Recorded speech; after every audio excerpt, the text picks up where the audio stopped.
Tektonski poremećaj na svetskoj sceni. Kako će se rešiti kriza u Ukrajini? Koji su zaključci razgovora Putina i Bajdena? Olaf Scholz, novi kancelar Nemačke. O svim pitanjima vezanim za globalnu politiku razgovaramo sa Ljubinkom Miličić, glavnom i odgovornom urednicom srpske redakcije Sputnik, i gospodinom Aleksandrom Pavićem, politikologom. Dobro jutro, dobro nam došli. Ti čitaš to dramatično, vidi se si glumica. Pa da se probudimo malo. Nije, ti to čitaš kao da ćemo biti bombardovani gdje su se posađali Putin i Bajden. Neće, kaže Trump, to je potpuno smešno. Nisu se oni ništa razgovarali oko nas. Čemu taj razgovor? Kako mi nismo bili tema, stvarno? Putina i Bajdena... Lukašenko koji svaki dan počinje dan pričamo sa Srbije. Čekaj, je ti veruješ da Lukašenko više razgovara s Putinom o Srbiji nego o Belorusiji? Pa naravno. Naravno, kako da ne verujem. A jel veruješ u priče da su u Kremlju srpska i ruska delegacija razgovarali kako da se zajednički bore protiv ovih obojenih revolucija koje su krenule i na Srbiju i na Rusiju? Ne mogu se tebi sve da poverim u šta ja verujem. Čekaj, zašto Sputnik to skriva? Da se to nije desilo. Čekaj, umjesto da citirate Srpski telegraf i te uticane medije u Kremlju, vi... Mi citiramo Kremlju, baš mi zveze. Čekaj, ne razumijem. A čekaj, gdje si ti čitao to? U američkoj štampi? Da, u američkoj štampi sam to pročitao. AP, Associated Press, je prenao to kao nešto što je neko saznanje koje nije ni tajno i napravljen taj dogovor. Ali, evo, nigde drugdje nisam vidio osim evo u Telegrafu. Znači, oni su verovatno preneli ovo što je AP napisao, jer očigledno da nije u ruskoj štampi bilo. Ne, ja nisam videla nigde u ruskoj štampi temu.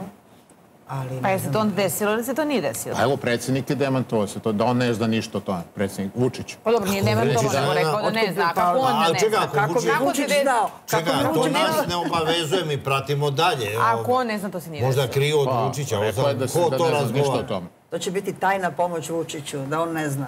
E sad, da li ne znamo stvarno o čemu se tu radi i Ukrajina i kao pretnja Ukrajini da će Rusija da napadne Ukrajinu. Gde to ima i kao zabrinut je Bajden, pa on preti nekim sankcijama Rusima i Putinu? Ja ne znam odakle Bajdenu informacije, odnosno znam zvanično odakle mu informacije, ali prave informacije... Kao da su sateliti snimili pokrete... Nisu, ne, izvinjavam se, nigde nema satelita, nigde nema satelitskog snimka, ali ima priče, tobožnje priče o obaveštajnim izvorima koji su obavestili Bajdena da se Rusiji spremaju da napadnu Ukrajinu. Pri tome ne znamo ko je šta rekao, ali jako dobro znamo koliko smo imali obaveštajnih podataka koji su doveli do ratova i na kraju se pokazalo da obaveštajne izvori nisu tačno. Počnemo od one bočice sa otrovom hemijskim koji Irak ima i truje svoj narod, pa redom do Račka, do ovog, do onog. Tako da neko namerno truje Bajdena koji hoće da koji smatra treba da brani Ukrajinu, a pritom nekim bezveznim dečijim pričama. Zamislite, današnje vreme i Rusiji krenuli tenkovima na Ukrajinu. Pa da li neko može zamisliti da se danas ratuje tenkovima, ljudi? Ne, ratuje se koronom, ne tenkovima. Pa da, ozbiljnim stvarima. Mi smo imali rat ovdje, tako reći juče. Zelenim džihadom, zelenom agendom, to se tako ratuje. Izvinite, ali mi smo imali rat ovdje pre 20 godina. Smo mi vidjeli neki američki tank, NATO tank. Smo vidjeli uopšte vojnika, te sile koja je udarila nas. Oni dođu kad se Ja nisam u početku verovao da postoji NATO bombardovanje. Ja sam mislio da je to neka video igrica i da... Pa nažalost, ili na sreću, više ne znam šta je, nažalost je sve što je rat. Ali kad bi, ne daj Bože, bio rat, sigurno Putin ne bi slao tamo ljude da ginu, nego sediš i pritiskaš dugmiće.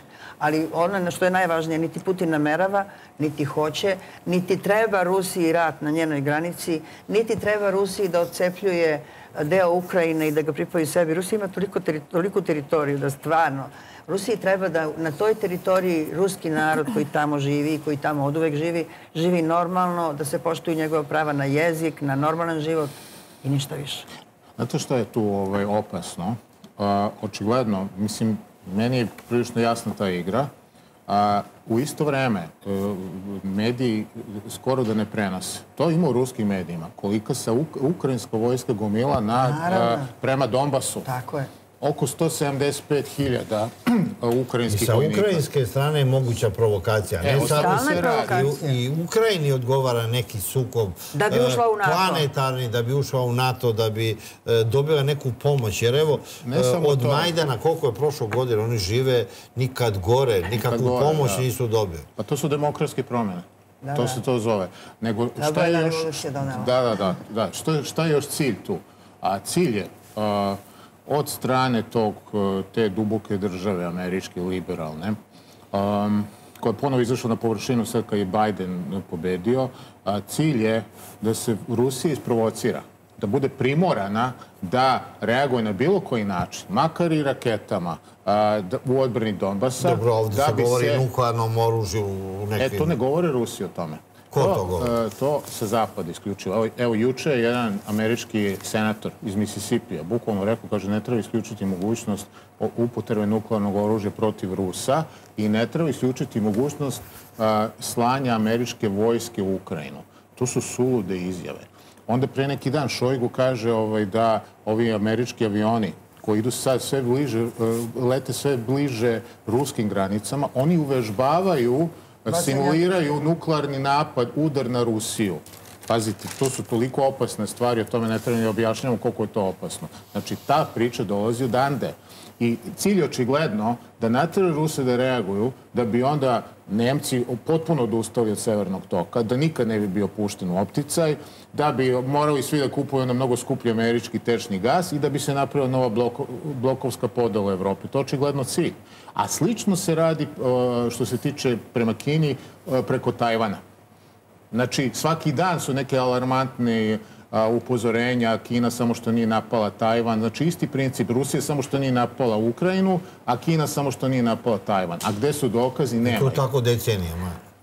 Ali sad se baš ubrzalo sve i sad je baš histerično. Sad mi ne znamo dok će ići to. Pa ja se nadam da će nakon ovog razgovora, koji nije bio nikakav specijalni, donao neke specijalne rezultate. Pa juče je Putin govorio o tome, sinoć je Putin govorio i ispričao kako je to sve izgledalo.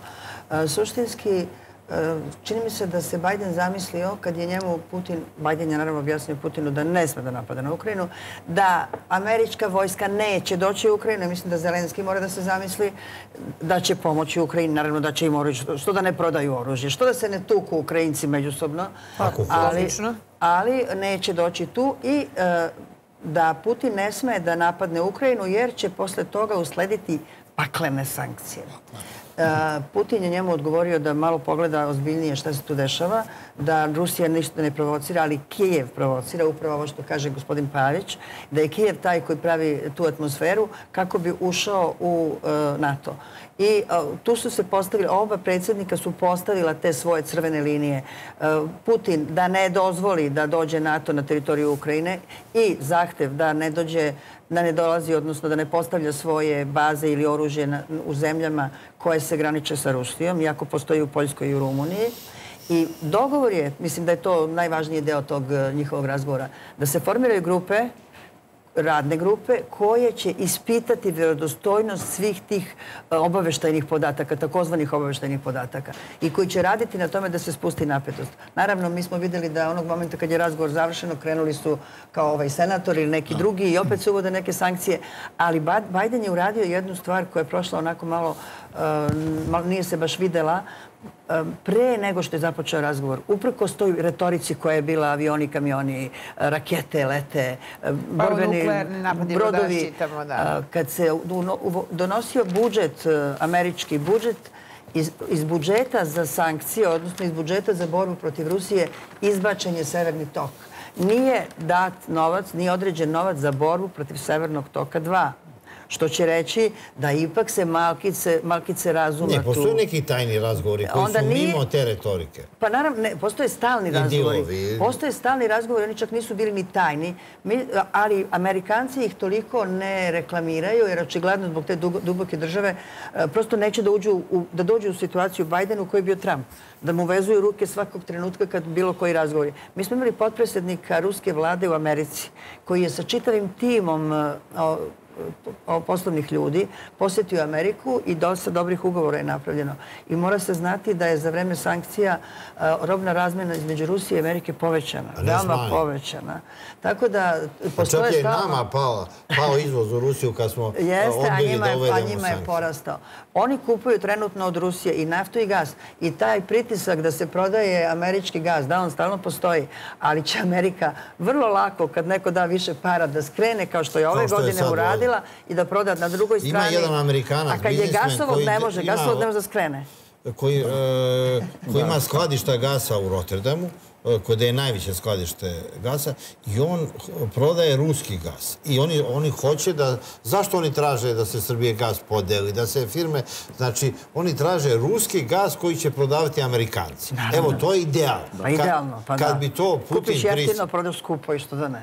Znači da Amerikanci zagospodare ruskim gasom. To je najbolje. Pa zar to nije idealna stvar? Tako je. To je ono što se kaže, bitno je ko je čuvar kapije. Znači, preko koga se nešto prodaje. I tu se zauzimaju pozicije.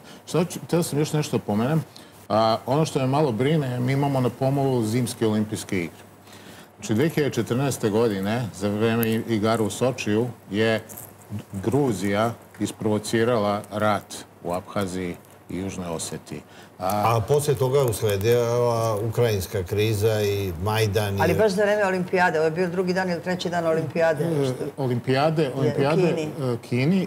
A izvinjam se, lapsus sam napravio. 2014. je bila obojena revolucija u Kijevu za vreme zimskih olimpijskih igara u Sočiju. Ja sam tad bio u Moskvi i baš sam tad gostovao uživo na Russia Today.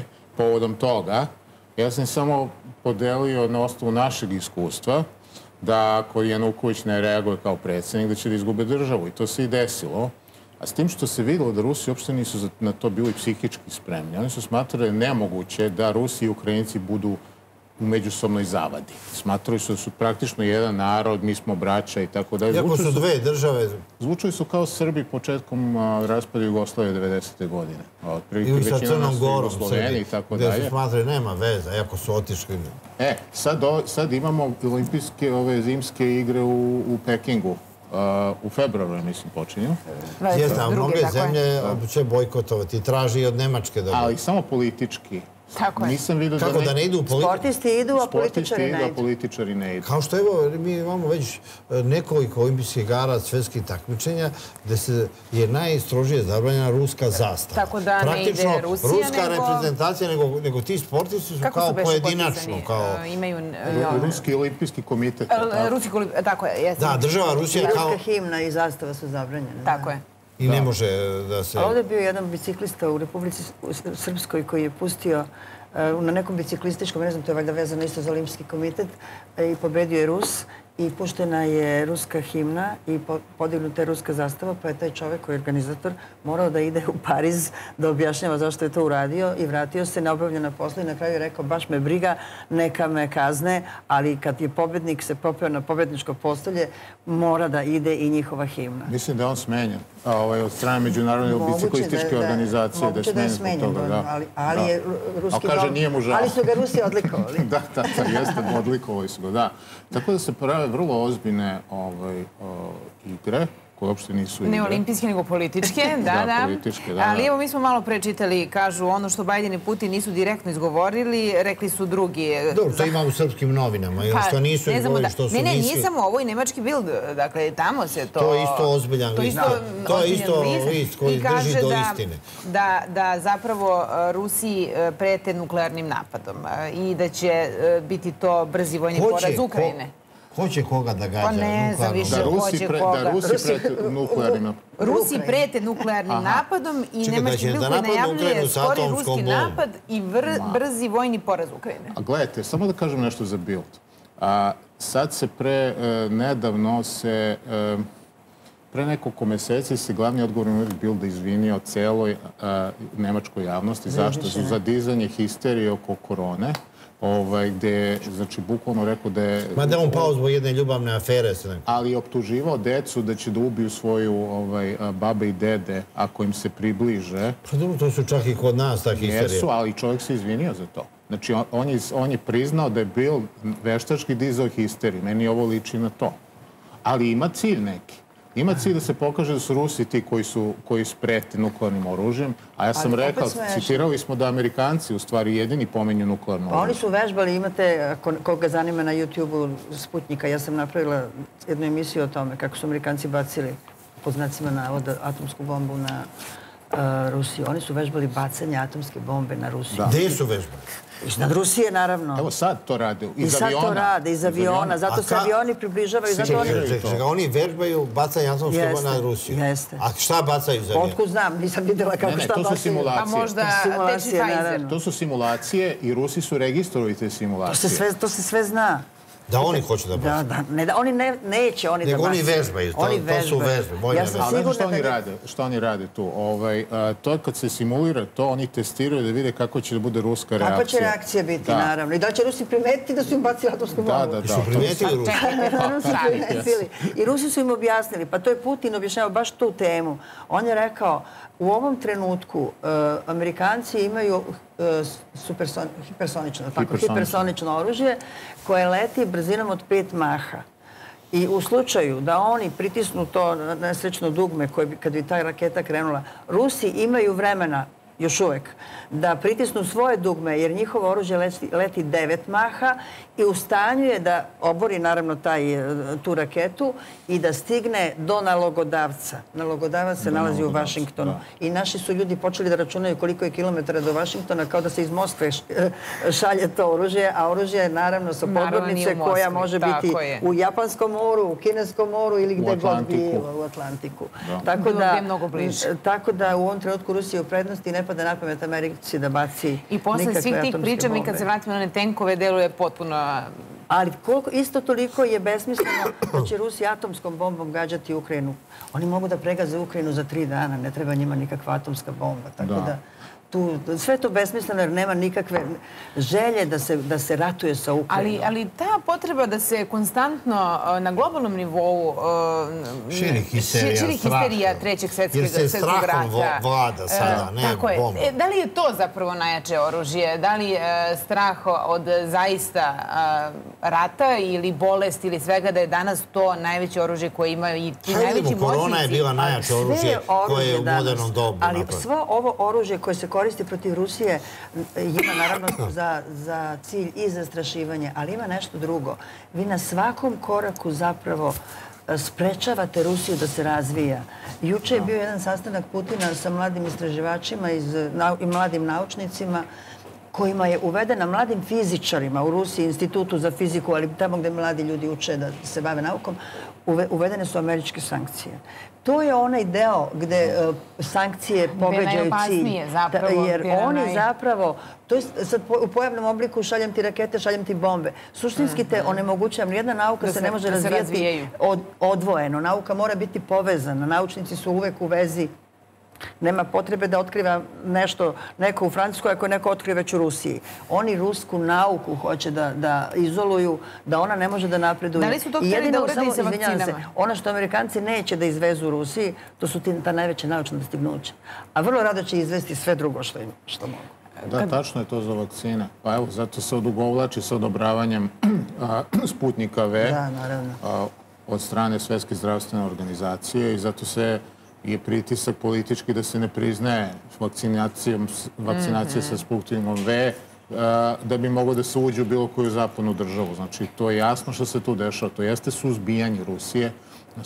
To je oživljena doktrina koja je važna za vreme Sovjetskog saveza. Navodno, obuzdavanje svetskog komunizma. Pa u Rusiji nema komunizma 30 godina već. A opet nešto se bune i to, ali hajmo kada smo kod vakcina, ako spontano imamo jedan i prilog o ovom novom omikron soju, pa ćemo i nastaviti ovaj razgovor posle kratke pauze. Svetska zdravstvena organizacija je omikron okarakterisala kao varijantu zabrinutosti, rekavši da može da se širi brže od drugih oblika.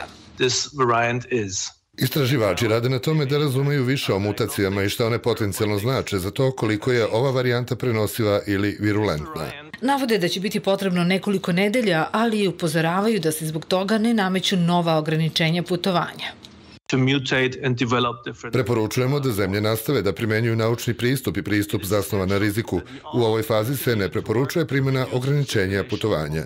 Predsjednik Svetskog saveza lekara upozorava na opasnosti od novih sojeva koronavirusa. Nova južnoafrička varijanta je dobar primjer činjenice da virusu ne treba dati priliku da mutira. Infekcija bolom obično dovodi do visoke temperature i unutrašnje krvarenja i vrlo često je fatalna. Epidemija sa najtežim posljedicama do sada bila je u Zapadnoj Africi 2014-2015. kada je umrlo više od 11.000 ljudi. Da bi se sprečilo nastajanje daljih sojeva, potrebno je svet još godinama vakcinisati. Što manje infekcije dozvolimo, to bolje. A omikron je sve zastupljeniji. Holandske zdravstvene vlasti saopštile su da je 13 slučajeva nove varijante koronavirusa otkriveno među putnicima koji su ranije ove nedelje doputovali iz Južnoafričke republike. I Velika Britanija, Nemačka, Danska i Italija potvrdile su slučajeve infekcije omikron sojem koronavirusa. Zahtevat ćemo od svakog ko uđe u Veliku Britaniju da uradi PCR test do kraja drugog dana nakon dolaska i da se samoizoluje dok ne dobije negativan rezultat. Australijski zvaničnici potvrdili su da su 2 putnika koje su iz inostranstva stigle u Sidney prvi koji su bili pozitivno testirani na omikron varijantu koronavirusa. Vlada je naredila da odmah stupa na snagu zabrana ulaska svim putnicima iz ovih zemalja koji nisu državljani Australije i nadzirani 14-dnevni karantin za državljane Australije i njihove pratioce koji se vraćaju iz ovih zemalja. Ako medicinski dokazi pokažu da su potrebne dalje akcije, nećemo oklevati da ih preduzmemo. A Izrael je odlučio da zabrani ulazak svim stranim državljanima zbog novog omikron soja koronavirusa i tako postane prva zemlja koja će zatvoriti svoje granice potpuno kako bi sprečila širenje pandemije. Do sada je u zemlji potvrđen 1 slučaj novog soja i testira se 7 sumnjivih. Nastavljamo razgovor sa gospodinom Pavićem i sa Ljubinkom tamo gde smo stali ili ste nešto smislili? Evo, Srbija danas nastupa na samitu za demokratiju koju organizuje predsjednik Amerike Joe Biden. Napadali su Vučića, Amerika je digla ruke od njega, pustila ga niz vodu, nisu ga pozvali na ovaj samit za demokratiju. Onda je sa potpisom Bajdena stigao poziv posle nekoliko dana. Kao ono što je bilo, neće da ga čuje za njega Angela Merkel. Čim oni kažu tako, Angela Merkel dođe i dobije poziv. Sad ne znamo kakav će biti ovaj skup za demokratiju, uglavnom online, i Vučić će se obratiti online, ali neki kažu da to znači ulazak u klub za borbu protiv Rusa. Ne znamo ni kakav će taj skup biti. Kakva demokratija? Pa slušajte, prvo, pogledajte vi kakva je demokratija sad u svetu trenutno. Ja mislim ne prođe dana, mi više ne vidimo scene kako neka policija u nekom zapadnoj prestonici mlati demonstrante, baca na njih dimne bombe. Sad govorimo, Ujedinjena Evropa, otvorene granice, ne mogu da uđeš ni u Beč, ni u Berlin. I da hoćeš. Evo, videli smo utakmicu Bayern Minhena bez publike juče protiv Barcelone, da nema publike. Već je tolika zabrana. Australiji trpaju ljude u logore ako su samo imali kontakt s nekim koji je dobio PCR test pozitivno, znači bez simptoma. Znači, to je stanje demokratije. Najveća svetska tajna, da li je vakcinisan Novak Đoković ili nije. Da. To je stanje demokratije. A i Novak Đoković kao već čovjek se poigrava s njima. Da li je vakcinisan, da li nije, oni mu ne mogu ništa. Da, ko španska serija, to ispada oko Novaka. I on se još nije izjasnio. To je zanimljivo. Ali gledajte, ovaj samit o demokratiji, recimo nije pozvan Orban, na primjer. Jer on došao tu pučem ili je izabran. Izabran je ubedljivom većinom mađarskog naroda. Međutim, njima smeta što se on zalaže za neke tradicionalne vrednosti, što ne pušta gej parade, što je protiv nekontrolisane migracije i on odjednom nije demokrata. Znači, vidi se tačno, demokrat je onaj koju mi kažem da je... U ovalnom kabinetu, ali kod Trumpa. Kod Trumpa. Pa to je razlika. A Poljska je pozvana gde žene umiru zbog abortusa, ne sme da se uradi abortus, žena umrla na operacionom stolu jer po njihovom zakonu zabranjen abortus. I žena je umrla, nije lekar smeo da je spase. Doživljaju gotovo kao fašistički. Tako je.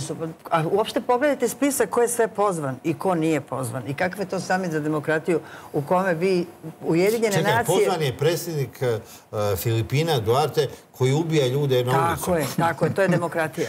Ja samo ne znam, Jer on svakog čovjeka može da ubije na ulici i kaže da je narkodiler. Ali pogledaj, ovo je dezavuisanje Ujedinjenih nacija.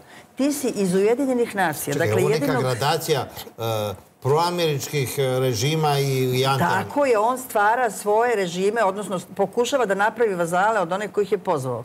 Ja ne verujem da ćemo mi biti među tim vazalima. Pozvao nas je vjerojatno da vidi šta ćemo da kažemo. Ali ima tamo zaista ljudi, on je izabrao... Evo, predsjednik Vučić najavio da je on snimio video poruku i poslao, jer će dobiti online-skup. Ali ti deliš, Ujedinjene nacije je jedinu svetsku priznatu instituciju koja ima nekakvu moć, trebalo bi da ima, i ti je deliš na pola. On je pozvao polovinu Ujedinjenih nacija. Šta su ovi drugi?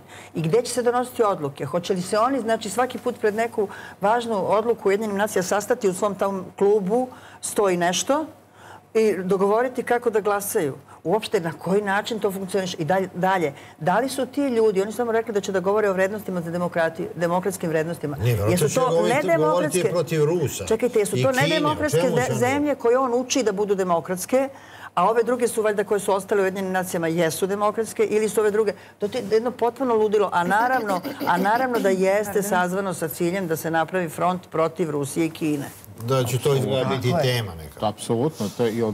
Vi sada delite svet na demokratski i antidemokratski. Na osnovu toga vi možete onda da kažete da intervenišete u cilju uspostavljanja demokratije. Bez Ujedinjenih nacija? Naravno. Gde se donose odluke? Pa ne, Rusi stalno na tome insistiraju. Oni kažu, mi govorimo stalno o međunarodnom pravu u Ujedinjenim nacijama, a naši zapadni partneri, ovo je koji taj cinizam ruski, ironičnost, kao oni govore o sistemu zasnovan na pravilima.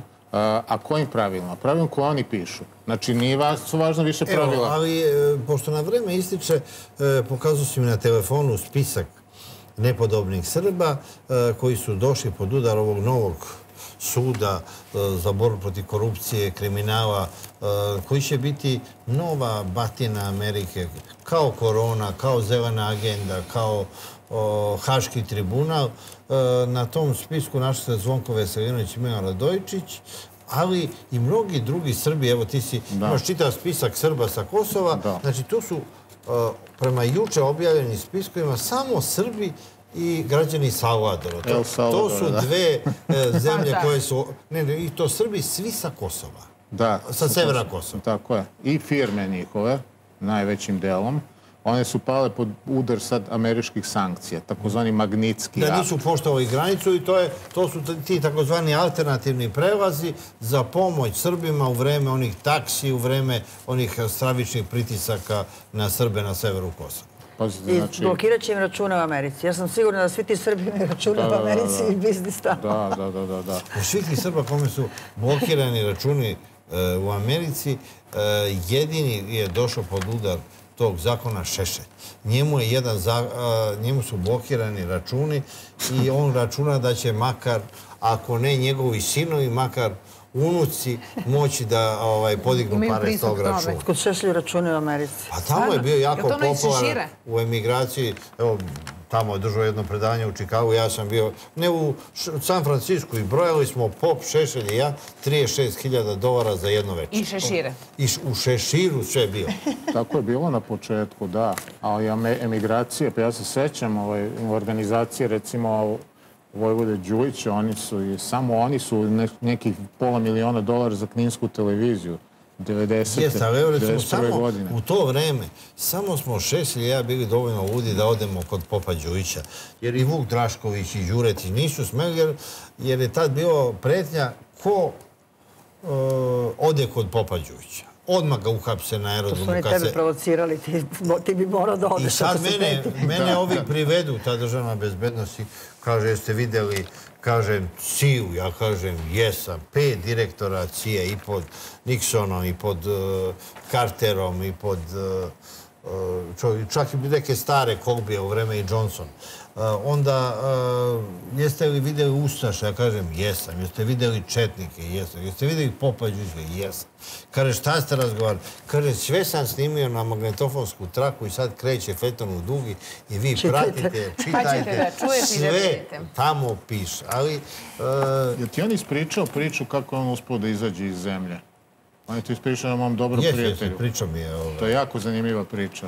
To traje nekoliko minuta, ali činjenica to da tu, ako neko ne veruje u postojanje tajnih društava, kad to čuje tu priču, onda shvati da one postoje. Onda se javi neka lampica i otvore se nove teorije. Evo naslovne strane, to je praksa bila. To je praksa bila. Da li je Vučić, kako sam kaže, doživeo poraz, kapitulaciju, ili je po ko zna koji put se poigrao sa demonstrantima u svoju korist i pokazao jednu političku nadmoć? Ne, to nije bio politička nadmoć. Mislim da je ovo vrlo jasno šta je rekao. Naučili kako da to radi sad, pošto su napravili dogovor. Da će svi reći da je ovo Vučićev poraz, ali on je rekao da je predsjednik svih građana Srbije i svih onih koji izlaze na ulice. I apsolutno je u redu da bude predsjednik građana koji nisu glasali za njega i koji jesu i koji uopšte nemaju veze sa politikom, nego samo sa željom da žive mirno u Srbiji, a o ovome ćemo tek govoriti. Hvala vam najlepše. Hvala.